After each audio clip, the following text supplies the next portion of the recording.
नमस्कार, फाइटर समाचार में आपका स्वागत है। पेश है आज 4 नवंबर शाम 7 बजे राजस्थान की खास खबरें।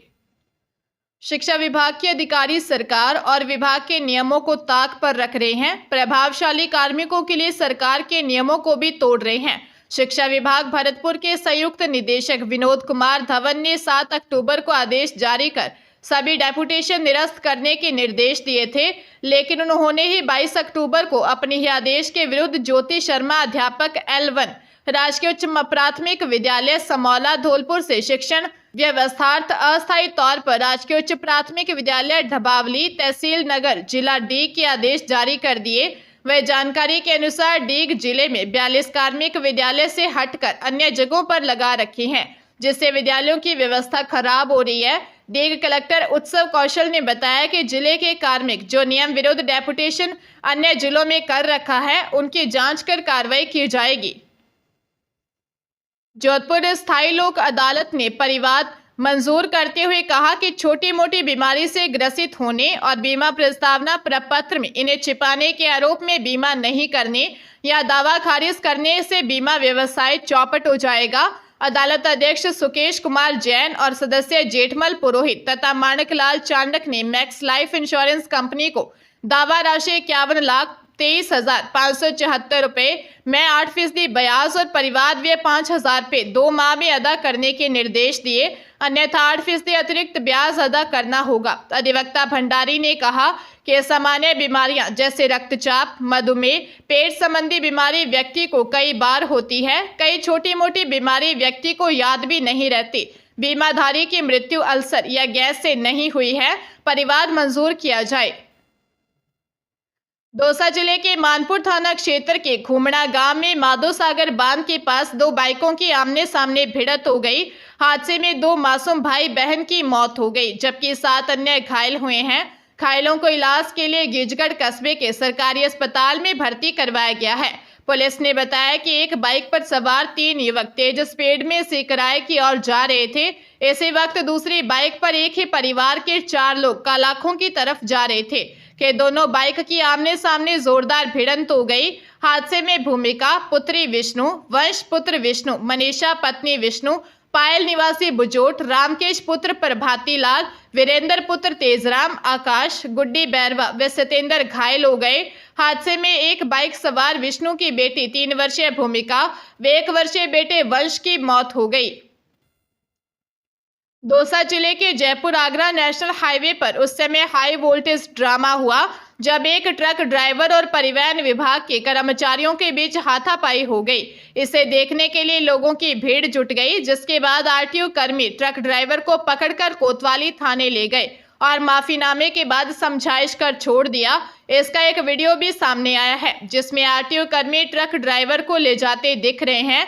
वही मामले को लेकर आरटीओ इंस्पेक्टर ने हाथापाई से इनकार किया है, साथ ही ड्राइवर के नशे में होने की बात कही है। वीडियो में दिख रहा है कि आरटीओ के कर्मचारी ट्रक ड्राइवर को पकड़कर ले जा रहे हैं, जबकि ड्राइवर उनके साथ जाने से इनकार कर रहा है। ड्राइवर को आरटीओ के 2 कर्मचारी पकड़कर कार से ले जाते हैं। यह मामला कलेक्टर के आसपास चर्चा का विषय बना रहा। जोधपुर जिले में ब्यूटी पार्लर की मालिक अनीता चौधरी की हत्या की गुत्थी और उलझती जा रही है। महिला के पति और एक महिला की बातचीत के ऑडियो में मर्डर में प्रॉपर्टी डीलर और कुछ डॉक्टरों के शामिल होने की बात सामने आ रही है। महिला फोन पर अनीता के पति को कहती सुनाई दे रही है कि दीदी के पास ऐसा कुछ था जिसके कारण उनकी हत्या कर दी गई। फिलहाल मामले को लेकर पुलिस कुछ कहने से बच रही है। उधर मृतका अनीता और आरोपी गुलामुद्दीन के अलग अलग सीसीटीवी सामने आए हैं। अनीता अपने ब्यूटी पार्लर से निकलकर एक ऑटो में बैठकर जाती दिख रही है। पुलिस के अनुसार यह वीडियो हत्या से पहले का है। वहीं आरोपी गुलामुद्दीन का एक्टिवा पर बैठकर जाने का सीसीटीवी फुटेज पुलिस के हाथ लगा है। यह फुटेज जोधपुर जंक्शन के पास का है। गुलामुद्दीन की पत्नी आबिदा ने बताया था कि गुलामुद्दीन ने अनीता को साजिश के तहत अपने घर बुलाया और उसकी हत्या कर दी थी। पुलिस आरोपी की तलाश कर रही है। राजस्थान के उपचुनाव वाले 7 विधानसभा क्षेत्रों में आज से दिव्यांग और 85 वर्ष से अधिक आयु के बुजुर्ग मतदाताओं के लिए होम वोटिंग शुरू हो गई है, जो 10 नवंबर तक जारी रहेगी। घर पर मतदान की सुविधा के लिए 193 मतदाताओं ने आवेदन किया, जबकि इन विधानसभा क्षेत्रों में आम चुनाव 2023 के दौरान कुल 1862 मतदाताओं ने आवेदन किया था। रामगढ़, दौसा, देवली, उनियारा, झुंझुनू, खींवसर, सलुम्बर और 84 विधानसभा क्षेत्रों में 30 अक्टूबर को सैनिकों को मतपत्र जारी होने के साथ ही मतदान की औपचारिक शुरुआत हो गई थी। ये मतपत्र 23 नवंबर को मतगणना शुरू होने से पहले तक स्वीकार किए जाएंगे।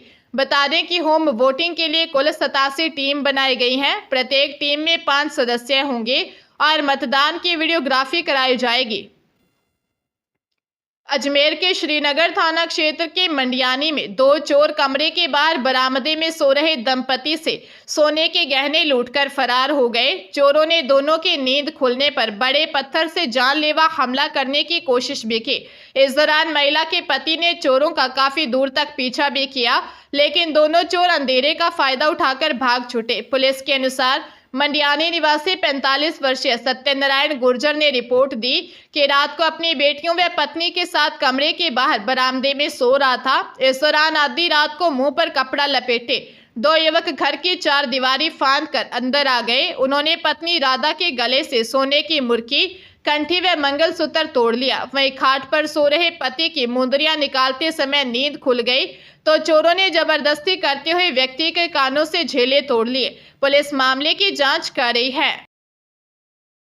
डूंगरपुर में बाइक पर आए 2 बदमाशों ने युवक की हत्या कर दी। युवक पड़ोस में चल रही बर्थडे पार्टी से लौट रहा था। मामला रामसागड़ा थाना क्षेत्र के गामड़ी अहाड़ा अमूलवा फला का है। युवक की हत्या से परिजन और ग्रामीण आक्रोशित हैं। उन्होंने आरोपियों को गिरफ्तार करने और मुआवजा दिए जाने की मांग की है। इसे लेकर वे आरोपियों के घरों के पास ही बैठकर प्रदर्शन कर रहे हैं। इससे दोनों पक्षों के बीच तनातनी का माहौल है। तनाव की स्थिति को देखते हुए मौके पर पुलिस फोर्स तैनात है। थानाधिकारी गोपाल नाथ ने बताया कि मृतक के पिता कांति ने रिपोर्ट दी है कि उसका बेटा 18 वर्षीय पंकज डामोर गुजरात के मोरबी में मजदूरी करता था। दीपावली पर घर आया था। पंकज पड़ोस में रहने वाले सुरेश की बेटी भावना की बर्थडे पार्टी में गया था। लौटते समय राकेश डामोर निवासी कांकरादरा और राहुल कोटेर निवासी रातापानी ने उसकी हत्या कर दी। बीकानेर शहर का परकोटा अब तक सुरक्षित माना जा रहा था, लेकिन पिछले कुछ महीनों में ये एरिया भी सुरक्षित नहीं रहा है। अब एक महिला के गले से उस समय चेन लूट ली गई जब वो पीहर से वापस ससुराल जा रही थी। घटना पुष्करणा स्कूल के पास की है, जिसके बाद नया शहर पुलिस ने बदमाशों को ढूंढने के लिए जगह जगह सीसीटीवी खंगाले हैं। दरअसल बिस्सा के चौक के पास मदावतों की गली में रहने वाली आशीष बिस्सा ने रिपोर्ट में बताया कि उसकी पत्नी मीनाक्षी बिस्सा भाटों के बाद से बिस्सा चौक की तरफ अपने ससुराल आ रही थी। रास्ते में पुष्करणा स्कूल के पास बाइक पर सवार 2 युवक आए और मीनाक्षी के आगे बाइक लगाकर पलक झपकते ही मीनाक्षी के गले से पहले सोने की चेन छीन ली। करीब 35 ग्राम की ये चेन लाखों रुपए की कीमत की है। पुलिस बदमाशों की तलाश कर रही है। जोधपुर के जिला पश्चिम में एक थाना क्षेत्र में नाबालिग से दुष्कर्म का मामला सामने आया। नाबालिग को आधी रात को आरोपी ठेकेदार बैला फुसलाकर अपने साथ ले गया और उसके साथ दुष्कर्म किया। पुलिस ने आरोपी ठेकेदार के खिलाफ पोक्सो में मामला दर्ज कर उसे गिरफ्तार किया है। पुलिस ने पीड़िता के बयान लेकर उसका मेडिकल करवाया। नाबालिग के मजिस्ट्रेट के समक्ष 164 के बयान भी हो गए हैं। पुलिस ने बताया कि आरोपी ठेकेदारी का काम करता है। 16 वर्षीय नाबालिग उसके साथ काम करती है। दीपावली के चलते आरोपी ठेकेदार की पत्नी व बच्चे गांव गए थे। वह रात को पीड़िता के घर गया और फोन कर उसे बाहर बुलाया और बाइक पर बैठाकर घर से 3 किलोमीटर दूर लेकर गया, जहां उसके साथ दुष्कर्म किया। पाली में एक बंद मकान का ताला तोड़कर चोर लाखों रुपए के गहने और कैश चोरी कर ले गए। घटना के समय परिवार के लोग चित्तौड़गढ़ गए थे। वापस आए तो मकान का ताला टूटा मिला। जानकारी के अनुसार इंदिरा कॉलोनी में माताजी किराना स्टोर चलाने वाले श्रवण माली परिवार सहित चित्तौड़गढ़ स्थित देवी मां के मंदिर दर्शन करने गए थे। सुबह वापस लौटे तो उनके मकान के मुख्य गेट का ताला टूटा मिला। अंदर जाकर देखा तो अलमारी में रखे करीब 20 तोला सोने के गहने, करीब 2.5 किलो चांदी के गहने और 1.5 लाख रुपए कैश गायब मिला। घटना की जानकारी मिलने पर CO city Derawar Singh, TP नगर थाना प्रभारी अनीता रानी, सब इंस्पेक्टर निर्मल कुमार भी मौके पर पहुंचे और घटनास्थल का जायजा लेकर मौका मुआयना किया। पुलिस चोरों की तलाश कर रही है।